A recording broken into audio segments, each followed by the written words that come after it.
شہرنامہ میں آج کی چند خبریں پیش خدمت ہیں۔ کانگریس کے سابق صدر راہل گاندھی نے کہا ہے کہ ملک کی معاشی زبوں کے پیش نظر سمجھ میں نہیں آتا کہ وزیر اعظم نریندر مودی کی قیادت میں ترقی ہو رہی ہے یا زوال۔ راہل گاندھی نے بدھ کے روز کہا کہ مجموعی گھریلو پیداوار GDP تو پہلے سے ہی زوال پذیر ہے اور بے روزگاری اعلیٰ سطح پر تھی، لیکن اب مہم مہنگائی بھی آسمان چھونے لگی ہے۔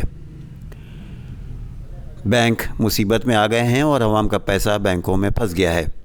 انہوں نے سماجی صورتحال کے سلسلے میں حکومت کو ہدف تنقید بنایا اور کہا کہ سماجی انصاف جس طرح سے کچلا جا رہا ہے اور جو حالات بن رہے ہیں انہیں دیکھتے ہوئے عوام کا حوصلہ ٹوٹ رہا ہے، حکومت سے ان کا اعتماد اٹھ رہا ہے۔ راہل گاندھی نے ٹویٹ کیا کہ بینک مصیبت میں ہے اور GDP بھی مہنگائی اتنی زیادہ کبھی نہیں تھی، نہ ہی بے روزگاری۔ عوام کا حوصلہ ٹوٹ رہا ہے اور سماجی انصاف ہر دن کچلا جا رہا ہے۔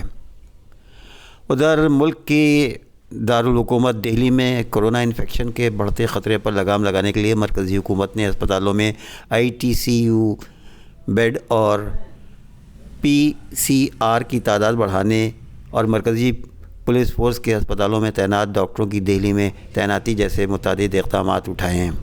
مرکزی وزیر داخلہ امت شاہ نے اتوار کو دہلی میں کورونا انفیکشن کی خطرناک صورتحال سے نپٹنے کے لیے ایک اعلیٰ سطحی میٹنگ بھی طلب کی تھی اور امید کی جا رہی ہے کہ کچھ مؤثر اقدامات کیے جائیں گے۔ ادھر امریکہ سے خبر ملی ہے کہ امریکہ کے ایک افسر کا کہنا ہے کہ صدر ڈونلڈ ٹرمپ نے گزشتہ جمعرات کو اپنے قومی سلامتی کے اعلیٰ مشیروں کے ساتھ اوول آفس میں ہونے والی ایک میٹنگ کے دوران ایران کے جوہری تنصیب پر حملہ کرنے کے لیے مختلف متبادل پر غور و خوض کیا تھا، لیکن انہوں نے بالآخر ایسا نہ کرنے کا فیصلہ کیا۔ اعلیٰ امریکی عہدیدار نے صدر ٹرمپ کی اپنے اعلیٰ ترین سلامتی مشیروں کے ساتھ ہونے والی میٹنگ کی تفصیلات نیو یارک ٹائمز کو بتاتے ہوئے کہا کہ مشیروں نے ٹرمپ کو اس طرح کا کوئی قدم اٹھانے سے باز رہنے کا مشورہ دیا تھا کیونکہ اس سے بڑے پیمانے پر جنگ چھڑ جانے کا خدشہ تھا۔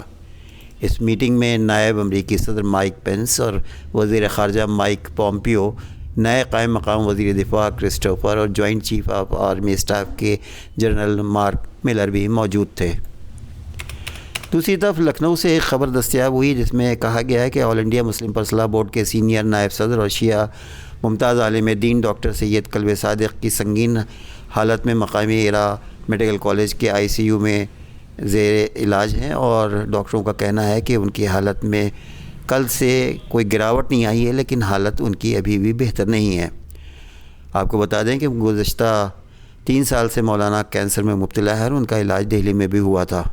ایرا میڈیکل کالج نے آج ایک طبی بلیٹن جاری کرتے ہوئے بتایا کہ ان کی حالت بہتر نہیں ہے اور ان کو لائف سپورٹ پر رکھا گیا ہے۔ مولانا کے فرزند ڈاکٹر سید قلب سبطین نوری نے بتایا کہ ڈاکٹروں کی ایک بڑی ٹیم مولانا کے علاج میں مصروف ہے اور ان کو بہترین طبی سہولتیں فراہم کی جا رہی ہیں۔ انہوں نے بتایا کہ بہرحال مولانا قلب صادق صاحب کو دعاؤں کی ضرورت ہے۔ قلب سبطین نوری نے ان افراد کی خدمت کی مذمت بھی کی جو سوشل میڈیا پر قلب صادق صاحب کے سلسلے میں افواہوں کا بازار گرم کیے ہوئے ہیں۔